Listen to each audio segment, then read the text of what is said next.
Okay, guys, welcome to week 2 for the bonus lesson series. Apologies that it's a little late this week, but nevertheless, I hope you've been practicing lesson number 1 and that's going well. I did have a couple of queries from students saying they weren't quite sure of what I meant last lesson with some of the exercises. So I think what it demonstrates to me is there's some of you out there that are still not quite sure of how counting rhythms work. So there's 3 rhythms that we really need to know how to count and understand, probably above all others when we first start learning.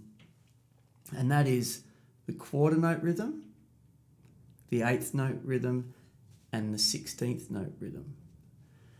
Now, these are rhythms that we play, and there's specific ways we count them. It's just like learning a language. If you're learning English, words are said a certain way and they mean a certain thing. It's just the way that things have evolved in a language. So it's the same with music. All right, it's just the way it is. It's just the way it's evolved. And it's certainly a lot easier to learn, music theory and music language, so to speak, than it is a language like English. Okay, because there's not as many variables in music. When you're learning music, there's only a few things, a handful of notes to remember and to learn how they count. And that's really the really important thing, okay? Just identifying the note, knowing what it is and knowing how to count it, and then you won't have any problems understanding what's going on. So the first rhythm last week that we were doing was 16th notes, okay? And we counted those. I said we counted those 1, E, and Da, okay?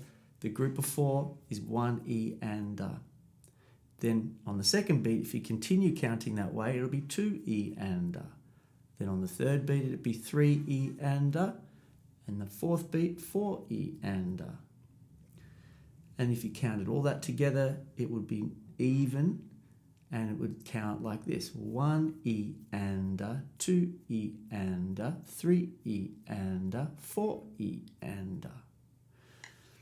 It depends on the tempo as well of the song you might be playing. It might be a really fast song. So that 16th note rhythm in that particular song might be faster. If the rhythm is like, this quick, say, then you'd be counting 1 E and a 2 E and a 3 E and a 4 E and a 1 E and a 2 E and a 3 E and a 4 E and a. But if it was, say, this slow,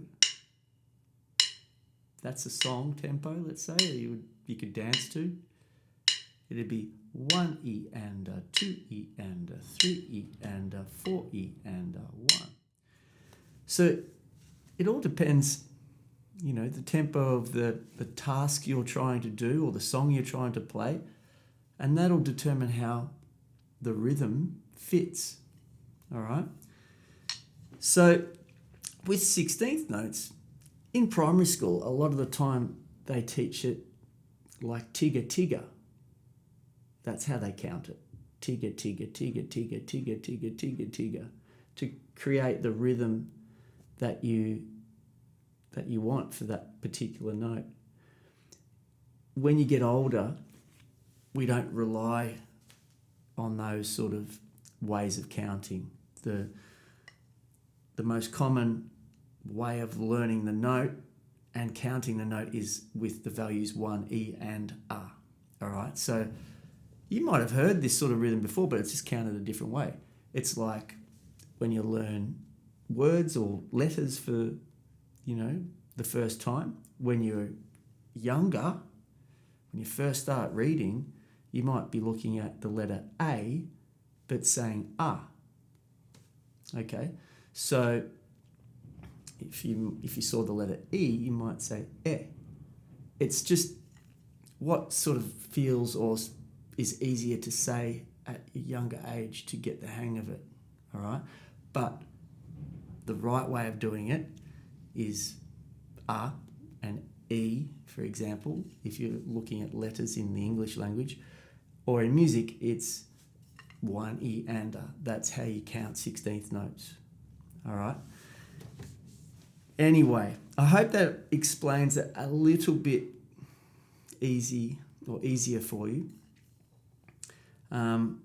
If not, don't worry about it too much, okay? We'll talk about it more and more in your lessons, and the more you see the notes and the more you just relate, that's how you count it to that sort of note, it just becomes normal. And it's exactly like reading a book.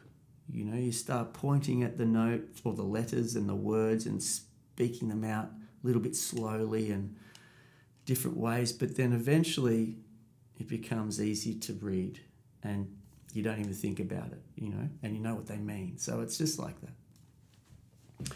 All right, so if we go to 16th notes, we play counting 1 E and a 2 E and a 3 E and a 4 E and a 1 E and a 2 E and a 3 E and a 4 E and a etc., etc.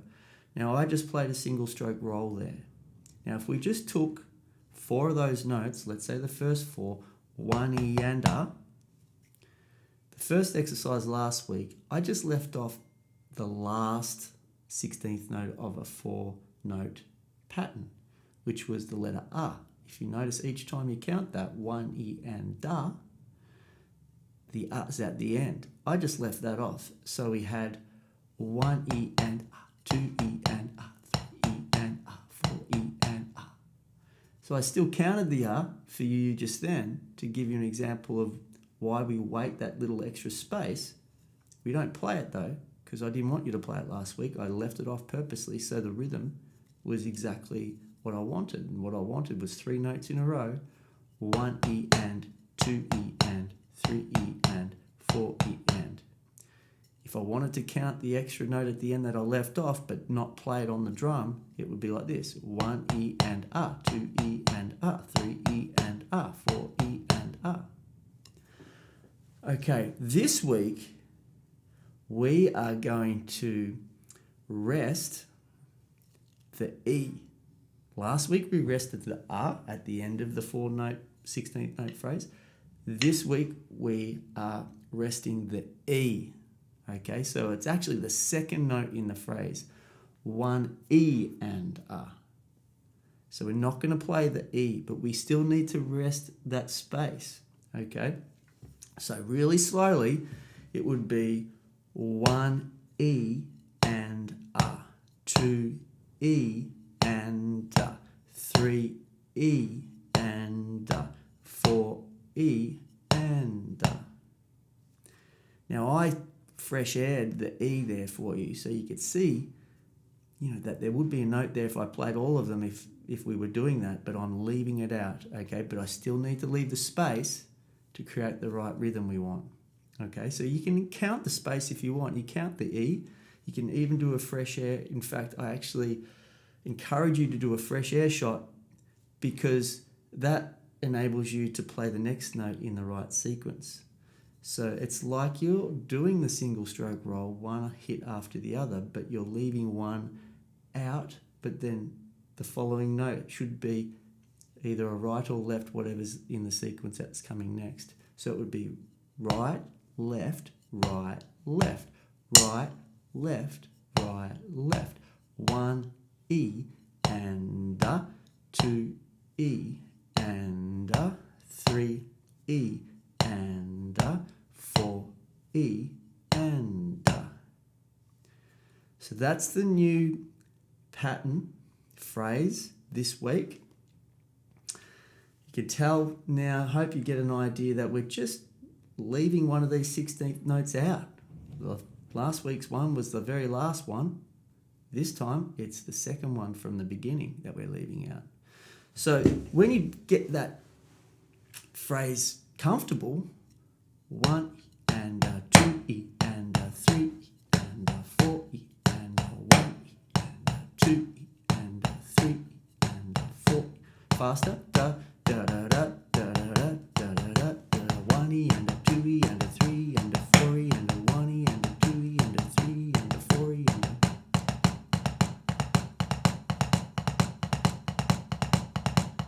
One-y and a two-y and a three and a four-y and a one-y and a two-y and a three and a four-y and a...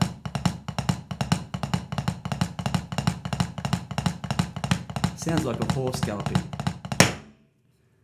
All right.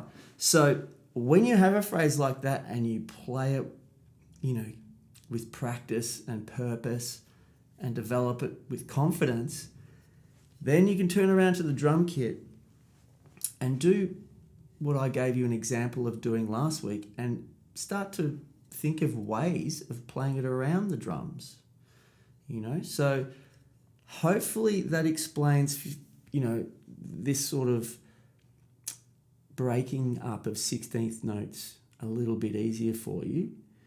And there'll be a PDF that I can attach to the email so you can read through what we did today with a few exercises around the drum kit for you. And next week, when we do the next phrase, hopefully things will start to, be a little bit easier to understand. Essentially, though, that's it. It's pretty good fun once you get to start, the hang of counting a certain way, and then you can challenge yourself by leaving some of those rests in certain spots to see what difference it makes with the rhythm. All right. Happy drumming. Look forward to seeing you next week.